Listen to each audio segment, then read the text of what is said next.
नमस्ते मेरे प्यारे दोस्तों, हम लोग बिहार एसएससी इंटर लेवल के लिए सब्जेक्ट वाइज जीके जीएस की सटीक एवं शानदार तैयारी कर रहे हैं। आज हम लोग साइंस सीरीज में केमिस्ट्री का पार्ट 5 वीडियो देखेंगे। जो लोग नए जुड़े हैं वो पीछे का वीडियो प्ले लिस्ट में जाकर जरूर देख लें।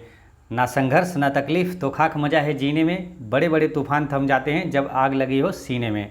तो चलिए शुरू करते हैं। आज का पहला क्वेश्चन है कि अयस्क के साथ मौजूद मिट्टी की अशुद्धियाँ इनमें से कौन है। यानी कि अयस्क के साथ जो अशुद्धियाँ रहती है, मिट्टी की अशुद्धियाँ रहती है, उसे क्या कहा जाता है? तो उसे गेंग कहा जाता है ना, गेंग कहा जाता है। ठीक है, कोई भी धातु अगर खनिज से निकालते हैं ना तो वो पूरी तरह से शुद्ध नहीं होता है, उसमें कई अशुद्धियाँ होती है जिसे गेंग कहा जाता है। ठीक है, और अयस्क में अशुद्धियों जो होता है, अशुद्धि को दूर करने के लिए जो पदार्थ मिलाया जाता है, अयस्क में जो मिलाया जाता है जो पदार्थ अशुद्धि को दूर करने के लिए, उसे फ्लक्स कहा जाता है। ठीक है, ये भी ध्यान रखना है कि अयस्क में अशुद्धि दूर करने के लिए जो पदार्थ मिलाया जाता है उसे फ्लक्स कहा जाता है। और फ्लक्स के साथ गेंग के, है ना, फ्लक्स के साथ गेंग के संयोजन से एक गलने योग्य पदार्थ बनता है जिसे स्लैग कहा जाता है। ठीक है, फिर समझिए, फ्लक्स के साथ गेंग का संयोजन होता है और उससे जो एक गलने योग्य पदार्थ बनता है जिसे स्लैग कहा जाता है। तो ये सारी चीज़ें ध्यान रखना है। ठीक है, तो गेंग क्या हो गया? अयस्क के साथ जो मौजूद अशुद्धियाँ होती है उसे गेंग कहा जाता है। ठीक है, गेंग कहा जाता है। ठीक है, अब रही बात क्या है अयस्क। ठीक है, तो अयस्क से क्वेश्चन पूछा जाता है, कुछ इंपॉर्टेंट क्वेश्चन है जो कि एग्जाम में रिपीट भी हो रहा है। जैसे कि कई बार एग्जाम में रिपीट हुआ है कि पिच ब्लेंड किसका अयस्क है। तो आपको याद रखना है, पिच ब्लेंड यूरेनियम का अयस्क है। मोनाजाइट किसका अयस्क है? तो मोनाजाइट थोरियम का अयस्क है। सीनेबार पारा का अयस्क है।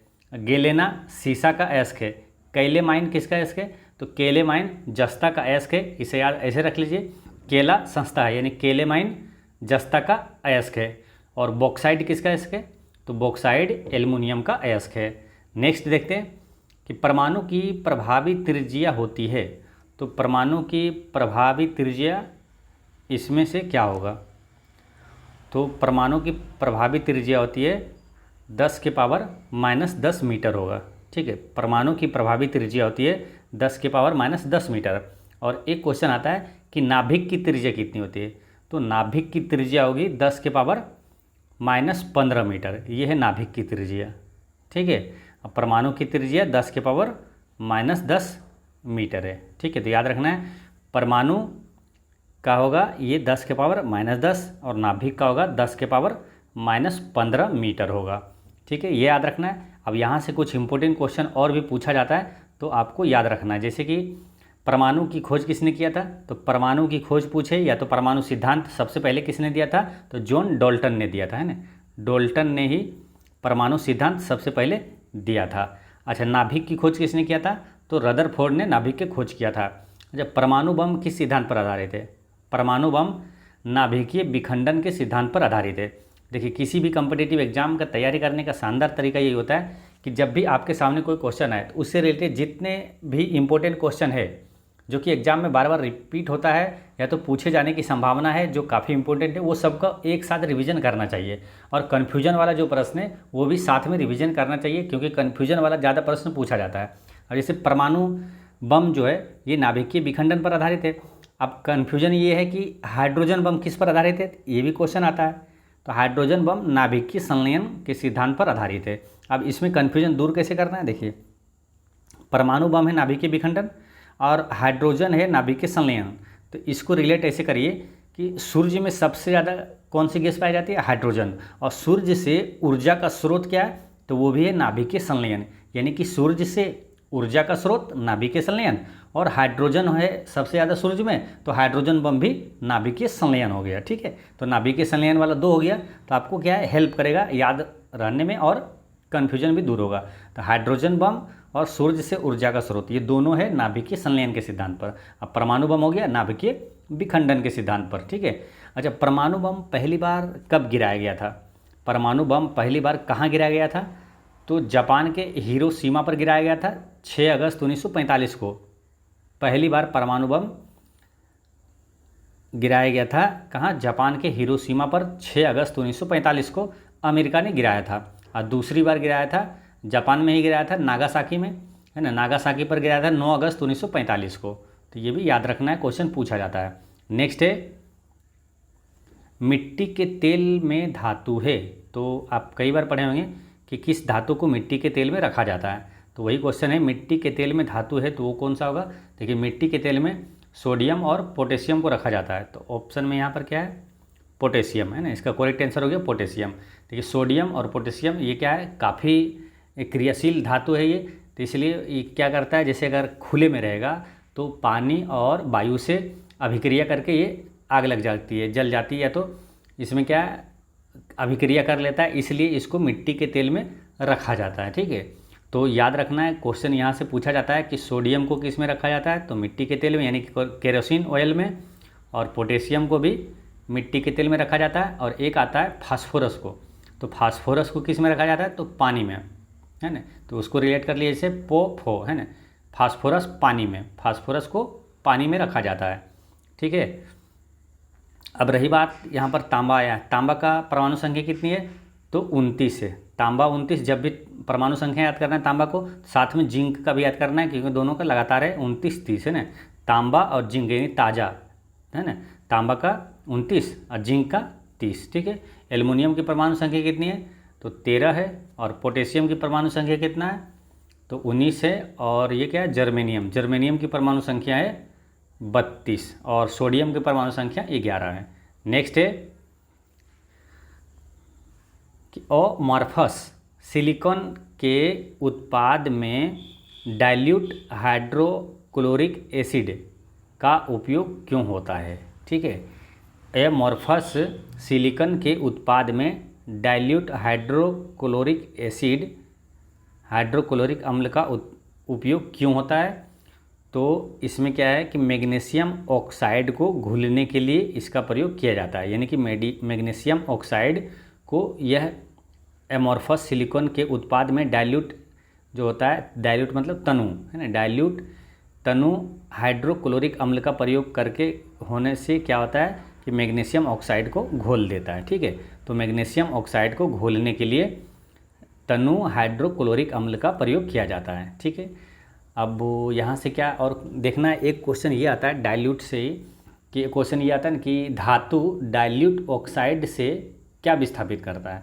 तो धातु डाइल्यूट ऑक्साइड से हाइड्रोजन विस्थापित करता है। ठीक है, याद रखना है, धातु डाइल्यूट ऑक्साइड से मिलकर क्या बनाता है, आयरन क्लोराइड तथा हाइड्रोजन गैस बनाता है। ठीक है, अब यहाँ पर आया सिलिकॉन।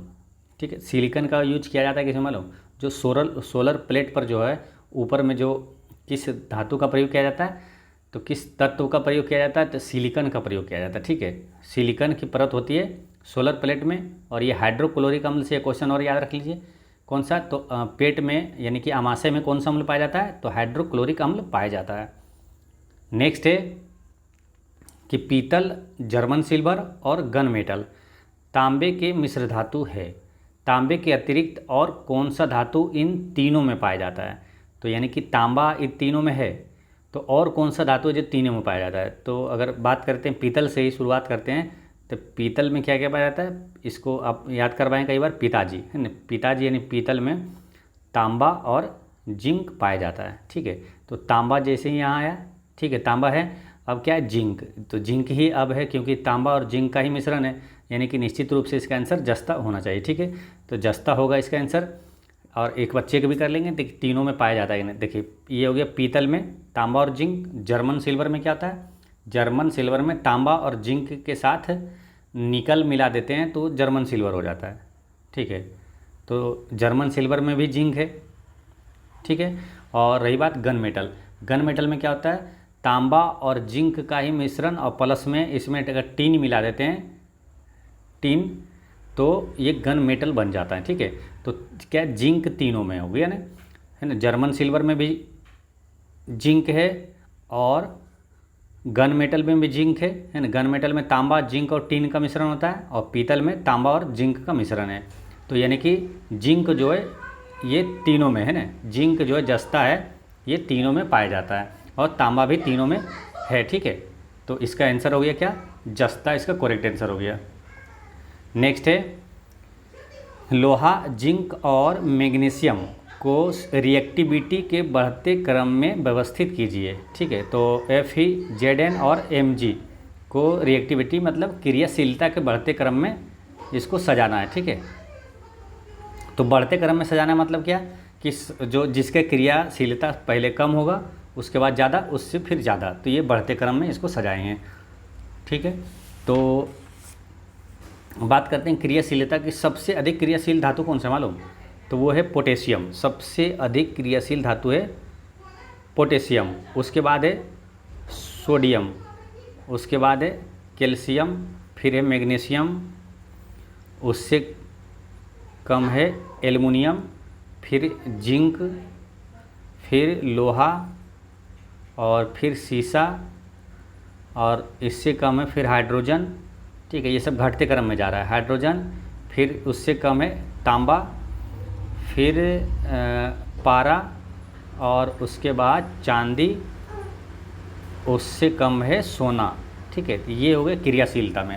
सबसे ज़्यादा यानी इधर से सबसे ज़्यादा है पोटेशियम का, सबसे कम इधर में देखें तो सोना का क्रियाशीलता सबसे कम है। ठीक है, तो इसमें क्या क्या दिया हुआ है? लोहा, जिंक और मैग्नीशियम। तो लोहा, जिंक और मैग्नीशियम, तो इसमें क्या है कि देखिए सबसे कम में पहले कौन आएगा? तो सबसे कम में आएगा लोहा। कहाँ? देखिए लोहा यहाँ है, पहले यहाँ पर आइडेंटिफाई करिए। एक ये मिल गया, और एक है जिंक है, और एक है मैग्नीशियम। ठीक है, तो सबसे कम में कौन आएगा? देखिए लोहा सबसे जो नीचे रहेगा वो सबसे बाद में जाए, सबसे कम क्रियाशील है ना, इधर सबसे ज़्यादा है, तो सबसे कम है लोहा, फिर आएगा जिंक, उसके बाद मैग्नीशियम। ठीक है, तो इस तरह से इसका आंसर क्या होगा? लोहा, जिंक और मैग्नीशियम। ये हो गया बढ़ते क्रम है ना, लोहा, जिंक और मैग्नीशियम। लोहा, जिंक और मैग्नीशियम कहाँ है? तो ऑप्शन नंबर 3 में है ना। इसका करेक्ट आंसर है लोहा, जिंक और मैग्नीशियम। ये बढ़ते क्रम में क्रियाशील धातु है। ठीक है, सबसे अधिक क्रियाशील धातु कौन सा है? ये क्वेश्चन पूछा जाता है, तो आपको याद रखना है पोटेशियम सबसे अधिक क्रियाशील धातु है। नेक्स्ट है एलपीजी के साथ किस रासायनिक को गैस के रिसाव का पता लगाने के लिए मिलाया जाता है? तो एलपीजी जो घरों में सिलेंडर गैस होता है उसमें क्या है, एक गैस मिलाया जाता है जो कि गैस निकलता है ना, तो रिसाव जब होता है तो जो महकता है उसमें कौन सा गैस वो महकता है, वो इसीलिए मिलाया जाता है ताकि पता चल सके कि गैस का रिसाव हो रहा है। ठीक है, तो उसमें मिलाया जाता है कौन सा? तो इथाइल मरकैप्टन गैस मिलाया जाता है। ठीक है, इथाइल याद रखना है, मिथाइल में नहीं जाना है ना, मिथाइल जहरीला होता है। ठीक है, इथाइल मरकैप्टन गैस मिलाया जाता है। देखिए एलपीजी का जो गैस होता है वो उसमें क्या क्या होता है? ब्यूटेन और प्रोपेन होता है। तो मुख्य रूप से ब्यूटेन होता है, और ब्यूटेन और प्रोपेन होता है। तो इसमें क्या है, अगर रिसाव होता तो पता नहीं चलता। ठीक है, इसमें कोई जो कि गंध नहीं है, तो इसीलिए इथाइल मरकैप्टन गैस मिलाया जाता है ताकि गंध का पता चले कि हाँ गैस रिसाव हो रहा है, तो इथाइल मरकैप्टन मिलाया जाता है। तो ये याद रखना है। ठीक है, तो आपको यहाँ पर ये भी याद रखना है कि जो घरों का जो एलपीजी गैस होता है उसमें क्या क्या होता है? ब्यूटेन और प्रोपेन होता है। ठीक है, याद कैसे रखना है कि सिलेंडर जैसे घर में उठाते हैं तो बीपी बढ़ जाता है, बीपी यानी ब्यूटेन और प्रोपेन होता है। ठीक है, लाइटर गैस में कौन सा गैस पाया जाता है? तो लाइटर गैस में भी ब्यूटेन का उपयोग किया जाता है। अच्छा, बायोगैस का मुख्य घटक कौन सा है? तो वो है मीथेन। अच्छा, एक क्वेश्चन और आता है यहाँ इस तरह, जैसे कि इथाइल मरकैप्टन ये हो गया, और एक आता है भोपाल गैस त्रासदी में किस गैस का रिसाव हुआ था? तो मिथाइल आइसोसाइनेट हुआ था, है ना, मिथाइल आइसोसाइनेट गैस का रिसाव हुआ था। उसमें भी कभी ऑप्शन देगा इथाइल आइसोसाइनेट। ठीक है, तो यहाँ याद रखना MIC है ना, मिथाइल, M से हो गया मिथाइल है ना, तो मिथाइल आइसोसाइनेट गैस का रिसाव हुआ था भोपाल गैस त्रासदी में। नेक्स्ट क्वेश्चन है सिलिकॉन एक गैर धातु है, यानी कि धातु नहीं है। ठीक है, गर्म होने पर यह अर्धचालक हो जाता है। ठीक है, तो ये कैसे होता है? अर्धचालक होने का कारण क्या है? तो इसमें क्या है, सहसंयोजक बॉन्ड के टूटने से जारी इलेक्ट्रॉनों के कारण। देखिए चालक तब होता है जब उसमें इलेक्ट्रॉन का संचार होता है। ठीक है ना, इलेक्ट्रॉन का वहन होता है, तो इसीलिए ये सहसंयोजक बॉन्ड जो है वो गर्म करने पर टूट जाता है और इलेक्ट्रॉन ये जारी हो जाता है इलेक्ट्रॉन। ठीक है, इसीलिए ये अर्धचालक बन जाता है गर्म करने पर। ठीक है, तो ये ध्यान रखना है। और अर्धचालक के उदाहरण से भी क्वेश्चन पूछा जाता है मालूम, तो इसमें डायरेक्ट पूछ देगा इसमें से कौन अर्धचालक है, कौन इसमें अर्धचालक नहीं है। आपको याद रखना है अर्धचालक धातु में सिलिकॉन, जर्मेनियम, कैडमियम सल्फाइड और गैलियम आर्सेनाइड याद रखना है, ठीक है। सिलिकॉन, जर्मेनियम, फिर कैडमियम सल्फाइड और गैलियम आर्सेनाइड, ये सब क्या है, अर्धचालक धातु है। नेक्स्ट है पर्यावरण का अनुकूल बहुलक का उदाहरण है। तो पर्यावरण के अनुकूल इसमें कौन सा, यानी कि पर्यावरण की दृष्टि से अच्छा हो, ये नुकसानदायक ना हो, तो पर्यावरण का अनुकूल बहुलक, बहुलक इसमें से पर्यावरण के अनुकूल यानी कि जो कि प्राकृतिक होता है वो पर्यावरण के अनुकूल होता है, वो क्या है, सेल्यूलोज है ना, जो प्रकृति से ही बना है। और ये जो है प्राकृतिक है सेल्यूलोज, क्योंकि सेल्यूलोज क्या होता है मालूम, वो जो पादप कोशिका होता है, यानी कि पादप कोशिकाओं का जो कोशिका भित्ति होता है वो सेल्यूलोज का ही बना होता है, ठीक है, वो सेल्यूलोज का होता है। और सेल्यूलोज किससे बना होता है, तो वो ग्लूकोज से बना होता है सेल्यूलोज, ठीक है। अब वो ये तो हो गया क्या, प्राकृतिक बहुलक है ये, ठीक है। और पर्यावरण के अनुकूल है, ये सब क्या कृत्रिम बहुलक है, जैसे नाइलॉन, बेकेलाइट, टेरिलिन, ये सब क्या कृत्रिम है, मानव द्वारा निर्माण किया हुआ है और ये पर्यावरण के अनुकूल नहीं है, ठीक है।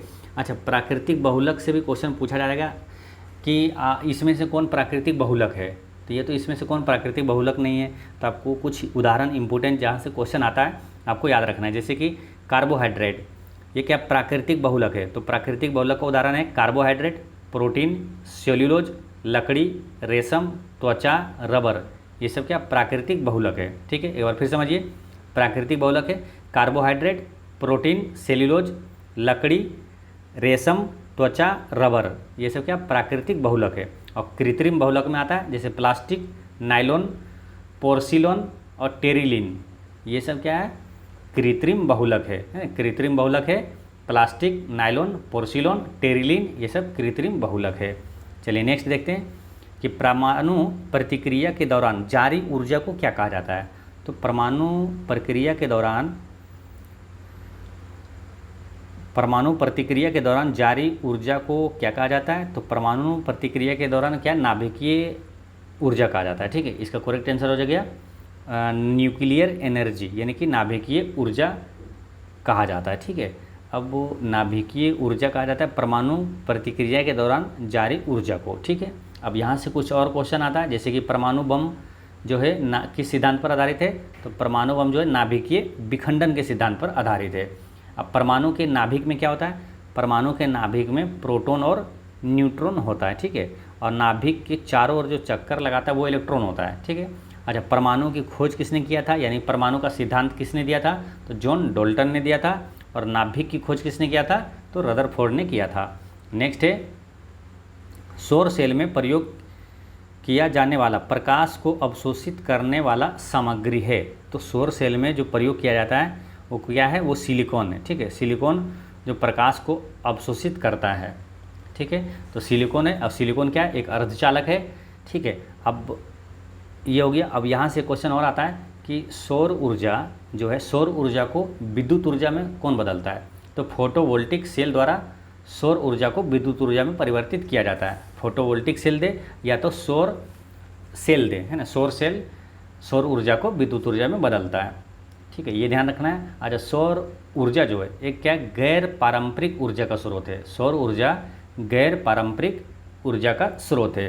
अच्छा, सूर्य में ऊर्जा का मुख्य स्रोत क्या है, तो वो है परमाणु संलयन है।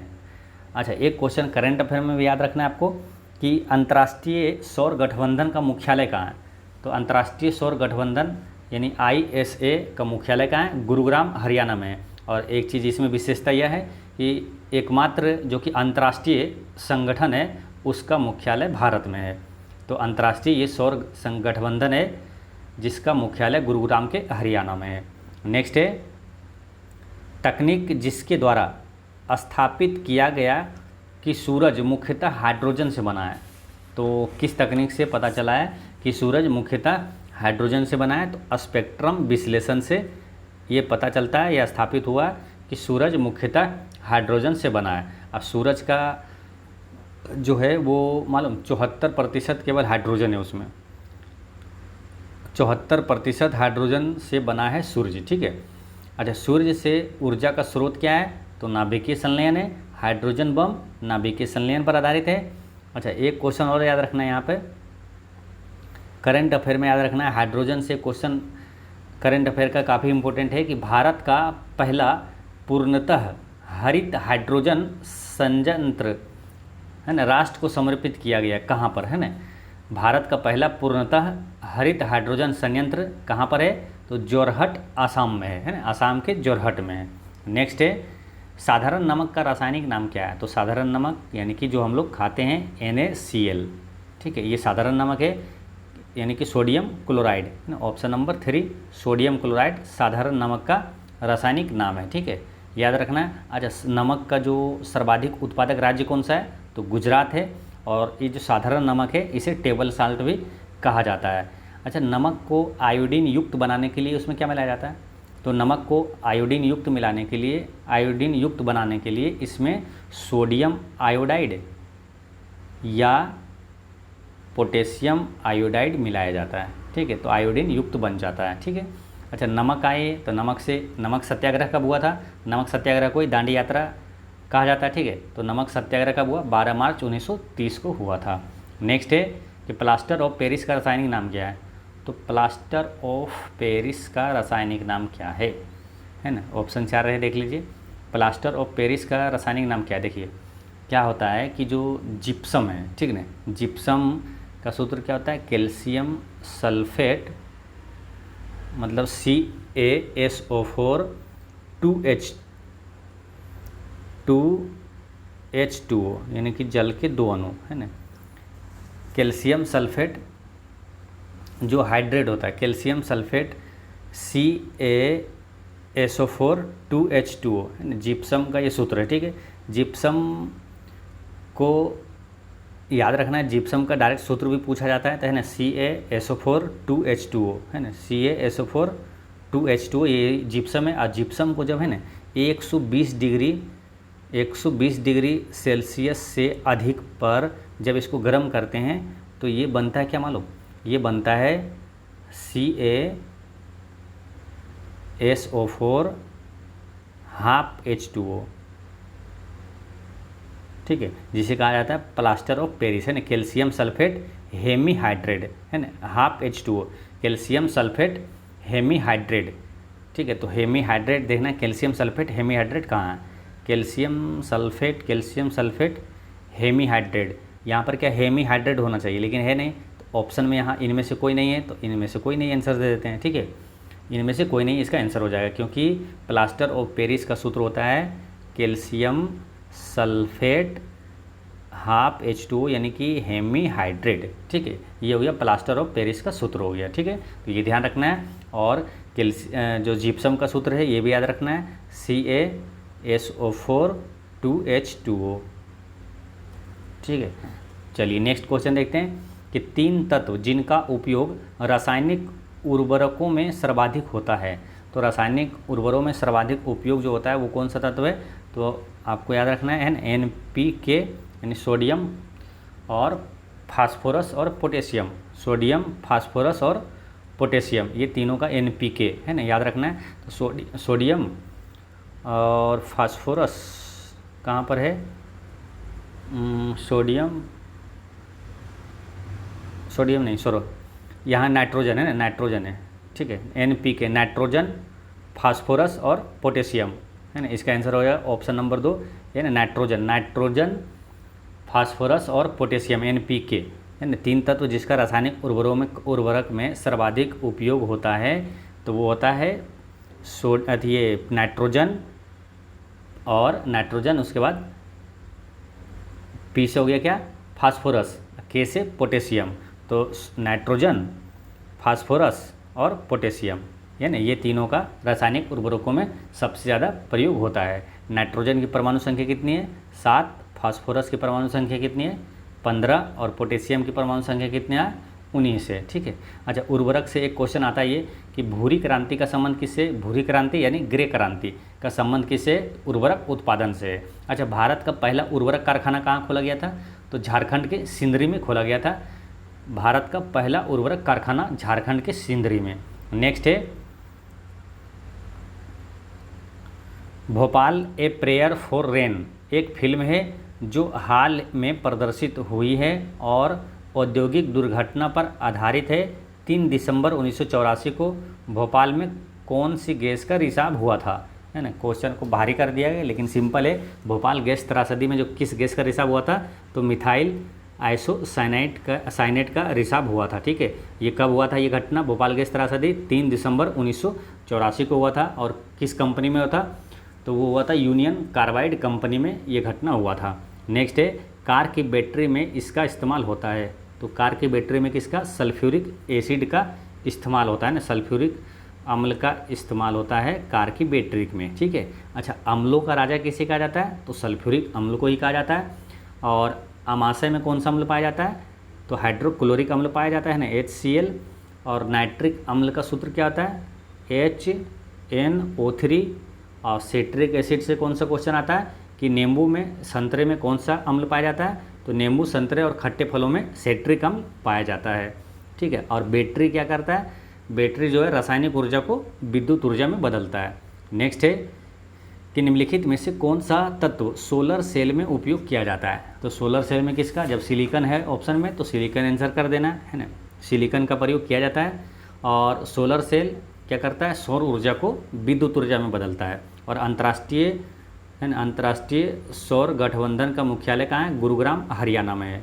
नेक्स्ट है, इलेक्ट्रिक बल्ब में फिलामेंट बना होता है, तो इलेक्ट्रिक बल्ब का जो फिलामेंट होता है वो किसका, टंगस्टन का बना होता है ना, टंगस्टन का संकेत होता है W, है ना, टंगस्टन का ये बना होता है। तो इस टाइप के 3 क्वेश्चन आता है, जैसे कि इलेक्ट्रिक बल्ब का फिलामेंट वो टंगस्टन का हो गया, और हीटर का जो तार होता है वो किसका बना होता है, नाइक्रोम का। और विद्युत इस्त्री में भी नाइक्रोम का प्रयोग किया जाता है, जो कि आयरन होता है, आयरन में भी नाइक्रोम का यूज किया जाता है, ठीक है।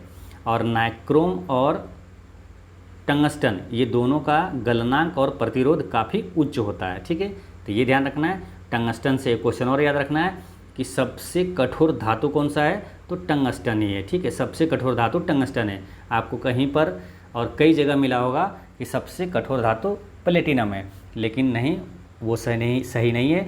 सही यह है कि सबसे कठोर धातु टंगस्टन है। देखिए, किसी भी खनिज की कठोरता जो है ना मोह स्केल पर मापा जाता है, तो टंगस्टन का जो मोह स्केल का उसका माप है वो है 310, ठीक है, टंगस्टन का। और लोहा का है 150, और प्लेटिनम का है 40, और हीरा का है 10,000, ठीक है। तो हीरा क्या है, ये तो अधातु है, इसलिए धातु में सबसे कठोर धातु कौन सा हो जाता है, टंगस्टन है 310 वाला, ठीक है। और प्लेटिनम से तो ज़्यादा कठोर हो गया कौन, ये आपका लोहा, ठीक है। लोहा का 150 है, 150 MPa इसका जो पैमाना होता है मोह स्केल पर इसका आधारित किया जाता है कौन सा कितना कठोर है। तो सबसे कठोर धातु कौन सा है, तो टंगस्टन है, ठीक है, ये ध्यान रखना है। अच्छा, विद्युत बल्ब विद्युत ऊर्जा को ऊष्मा और प्रकाशीय ऊर्जा में बदल देता है, ठीक है। विद्युत बल्ब जो है विद्युत ऊर्जा को ऊष्मा और प्रकाशीय ऊर्जा में बदल देता है। अच्छा, बिजली के बल्ब का आविष्कार किसने किया था, तो थॉमस अल्वा एडिसन ने किया था। नेक्स्ट है, गन पाउडर किसका मिश्रण है, तो है ना, गन पाउडर किस मिश्रण से बनता है, तो गन पाउडर का मतलब होता है बारूद, है ना, बारूद को ही गन पाउडर कहा जाता है। तो ये किसका मिश्रण है, तो ये चारकोल, सल्फर और पोटेशियम नाइट्रेट से मिलकर बना है, ठीक है। चारकोल, सल्फर और पोटेशियम नाइट्रेट से मिलकर बना है। और बारूद का आविष्कार किसने किया था, तो रोजर वेकन ने किया था। बारूद का आविष्कार रोजर वेकन ने किया था, बारूद का आविष्कार। नेक्स्ट है, हाल ही में आर्सेनिक औषधि का किसके उपचार के लिए मुख्यतः उपयोग किया गया है, तो आर्सेनिक आपको याद होगा कि आर्सेनिक जो होता है 74, आर्सेनिक 74 जो है इसका प्रयोग है ना, ये ल्यूकेमिया के उपचार में यानी कि कैंसर के उपचार में इसका प्रयोग किया जाता है आर्सेनिक 74 का। इसका आंसर हो जाएगा कैंसर, है ना, कैंसर के उपचार में आर्सेनिक औषधि का इस्तेमाल किया जाता है, ठीक है। और आर्सेनिक से एक क्वेश्चन और ये आता है कि आर्सेनिक प्रदूषण से कौन सी बीमारी होती है, तो ब्लैक फुट डिजीज होता है ना, ब्लैक फुट डिजीज जो है आर्सेनिक के प्रदूषण से ही होता है। अब इस तरह से प्रदूषण से होता है 3 क्वेश्चन आता है, काफ़ी इंपॉर्टेंट है, जो कि एग्जाम में कई बार रिपीट भी होता है। जैसे कि मीना माता रोग किसके कारण होता है, तो मीना माता रोग पारा के प्रदूषण से होता है ना, पारा के कारण होता है मीना माता पारा के कारण, और इटाई कैडमियम के कारण, इटाई कैडमियम के कारण होता है, ठीक है। अच्छा, कैंसर के इलाज के लिए एक और इस्तेमाल होता है, क्या मालूम, कोबाल्ट 60 का, कोबाल्ट 60 का भी प्रयोग कैंसर के इलाज में किया जाता है। नेक्स्ट है कि लोहा का शुद्ध रूप क्या है। तो लोहा का शुद्ध रूप क्या है, तो लोहा का सबसे शुद्ध रूप जो होता है वो है पिटवा लोहा। ठीक है, पिटवा लोहा यानी कि पीट पीट कर इसे शुद्ध कर दिया गया है ना, याद रख लेना, इसे पीट पीट कर शुद्ध कर दिया गया। तो लोहा का सबसे शुद्ध रूप है पिटवा लोहा। और सबसे अशुद्ध रूप कौन सा है, तो लोहा का सबसे अशुद्ध रूप है ढलवा लोहा है। ये लोहा का सबसे अशुद्ध रूप है। ठीक है, और देखिए इसमें क्या होता है ना कि जो लोहा में जितना अधिक कार्बन होगा वो उतना ख़राब होगा, है ना, लोहा की क्वालिटी उतना ख़राब होगा। जैसे सबसे अच्छा लोहा वो होगा जिसमें कार्बन की प्रतिशतता कम हो। ठीक है, जैसे कि पिटवा लोहा, इसमें कार्बन की प्रतिशतता बहुत कम है।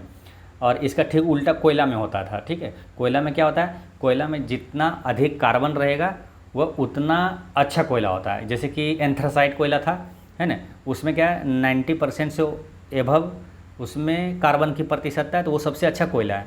और सबसे ख़राब कोयला होता है, सबसे कम उसमें कार्बन होता है। लेकिन लोहा में क्या है, उल्टा है, सबसे कम कार्बन वाला ही सबसे अच्छा लोहा होता है, जैसे पिटवा लोहा। और सबसे ज़्यादा कार्बन है ढलवा लोहा में, जो कि सबसे घटिया लोहा है। ठीक है, तो ये ध्यान रखना है। अच्छा, सर्वाधिक लोहा उत्पादक राज्य कौन सा है, तो उड़ीसा है। सर्वाधिक लोहा उत्पादक राज्य उड़ीसा है। भंडारण में पूछे तो कर्नाटक है। अच्छा, भू प्रॉपर्टी में दूसरा सबसे ज़्यादा पाए जाने वाला धातु कौन सा है, तो लोहा ही है। दूसरा सबसे ज़्यादा पाए जाने वाला धातु लोहा है। अच्छा, भू प्रॉपर्टी में सबसे ज़्यादा पाए जाने वाला धातु कौन सा है, तो वो है एल्युमिनियम। ठीक है, और इसको ऐसे याद रखिए। देखिए सबसे ज़्यादा भू प्रॉपर्टी में पाया जाता है ऑक्सीजन, दूसरा है सिलिकॉन, और तीसरा है तत्व जो है एल्युमिनियम, और चौथा है लोहा। ठीक है, इसे याद रखिए ACLO।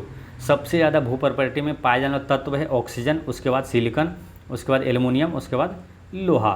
तो ऑक्सीजन क्या है, गैस हो गया, सिलिकॉन क्या है, ये अधातु हो गया, और एल्युमिनियम पहला धातु है। सबसे ज़्यादा पाया जाना धातु एल्युमिनियम है, दूसरा सबसे ज़्यादा पाया जाना धातु लोहा है। तो ये याद रखना है ACLO।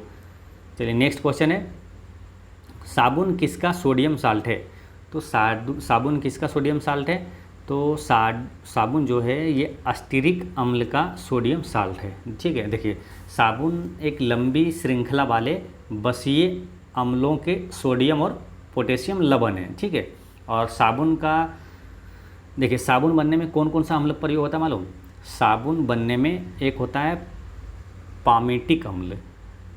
ठीक है, एक होता है पामेटिक अम्ल, फिर होता है अस्टीरिक अम्ल जो कि यहाँ दिया हुआ है। ठीक है, अस्टीरिक अम्ल हो गया, और एक है ओलेइक अम्ल, ओलेइक अम्ल, और फिर होता है लोरिक अम्ल, और होता है मायरिस्टिक अम्ल, है ना, मायरिस्टिक अम्ल। ठीक है, तो ये सभी क्या है अम्लों का प्रयोग साबुन बनाने में होता है ना, पामेटिक अम्ल, ओलेइक अम्ल, लोरिक अम्ल, मायरिस्टिक अम्ल और अस्टीरिक अम्ल। तो ऑप्शन में क्या अस्टीरिक अम्ल दिया हुआ है, इसका आंसर हो गया अस्टीरिक अम्ल। कभी अस्टीरिक अम्ल नहीं रहे तो ये सब ध्यान रखना, याद रखना है आपको, पामेटिक, ओलेइक और लोरिक और मायरिस्टिक अम्ल का प्रयोग किया जाता है साबुन बनाने में। ठीक है, और साबुन का सूत्र क्या होता है, तो साबुन C17, साबुन C17, 17 दूनी 34 और 1 35, यहाँ 35 डाल लेना है ना, C17 और H 35 और COONA, ये साबुन का सूत्र हो गया। ठीक है, तो ये भी याद रखना है। नेक्स्ट है, पीतल एक मिश्र धातु है जिसके अवयव है, तो पीतल किसका मिश्र धातु है, तो याद रखना पिताजी, यानी कि पी से पीतल, ताजी यानी तांबा और जिंक का मिश्रण है ना, पिताजी। और इसी तरह एक और पूछा जाता है कांसा किसका मिश्रण है, तो उसको याद रखना है कांसा, टीन, है ना, और तांबा का मिश्रण है, इसे याद रखना काटता, है ना, काटता यानी कांसा, टीन और तांबा का मिश्रण है। अच्छा, जर्मन सिल्वर किसका मिश्रण है, तो ये तांबा जिंक में निकेल मिला देते हैं, तो ये हो जाता है जर्मन सिल्वर। ठीक है, क्वेश्चन ऐसे भी पूछा जाता है कि जर्मन सिल्वर में कौन सा नहीं पाया जाता है। ठीक है, कौन सा तत्व नहीं पाया जाता है, तो उसमें ऑप्शन में सिल्वर रहता है। तो याद रखना है सिल्वर नाम में है जर्मन सिल्वर, लेकिन इसमें सिल्वर नहीं पाया जाता है ना, तांबा, जिंक और निकेल पाया जाता है।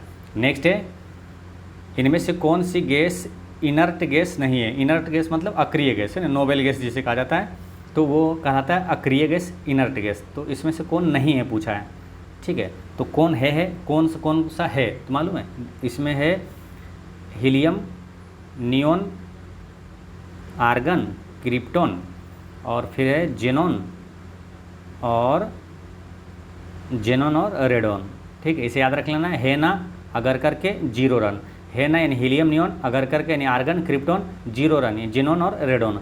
तो हीलियम ये है, नियोन ये है और आर्गन और यहाँ जीनोन है ना, जीनोन भी है, फ्रियोन नहीं है। तो इनर्ट गैस ये अक्रिय गैस, ये फ्रियोन नहीं है, ठीक है। तो इसका आंसर हो गया ऑप्शन नंबर 3, ये अक्रिय गैस नहीं है। तो अक्रिय गैस कौन कौन सा ये आपको याद रखना है, ठीक है। अच्छा, अक्रिय इसमें से एक क्वेश्चन ये आता है कि वायुमंडल में सर्वाधिक प्रचुर मात्रा में पाया जाने वाला अक्रिय गैस कौन सा है, तो वो आर्गन है, सबसे ज़्यादा आर्गन पाया जाता है। और एक क्वेश्चन आता है कि अजनबी गैस किसे कहा जाता है, तो जेनोन को है ना, जेनोन को अजनबी गैस कहा जाता है, जेनोन को अजनबी गैस कहा जाता है। तो दोस्तों इस तरह से केमिस्ट्री का पार्ट 5 वीडियो होता है समाप्त। पिछले वीडियो मैंने आपसे क्वेश्चन पूछा था कि चंद्रयान प्रथम कहाँ से लॉन्च किया गया था, तो चंद्रयान प्रथम श्रीहरिकोटा से लॉन्च किया गया था। आपको याद रख लेना है, चंद्रयान जो तीनों है, चंद्रयान प्रथम, दूसरा और तीसरा चंद्रयान 3, ये तीनों आंध्र प्रदेश के श्रीहरिकोटा के जो सतीश धवन अंतरिक्ष केंद्र से लॉन्च किया गया था, ठीक है। और आज का क्वेश्चन है कि संयुक्त अरब अमीरात है ना, संयुक्त अरब अमीरात UAE है ना, संयुक्त अरब अमीरात की मुद्रा क्या है। तो इसका आंसर आप कमेंट में दीजिएगा और कोई भी डाउट हो तो कमेंट में पूछिएगा। और एक चीज़ हमें से याद रखना है कि आपकी मुस्कान एक अनमोल खजाना है, इसे छोटी छोटी बातों में खोने ना दे। पढ़ते रहे, मुस्कुराते रहे।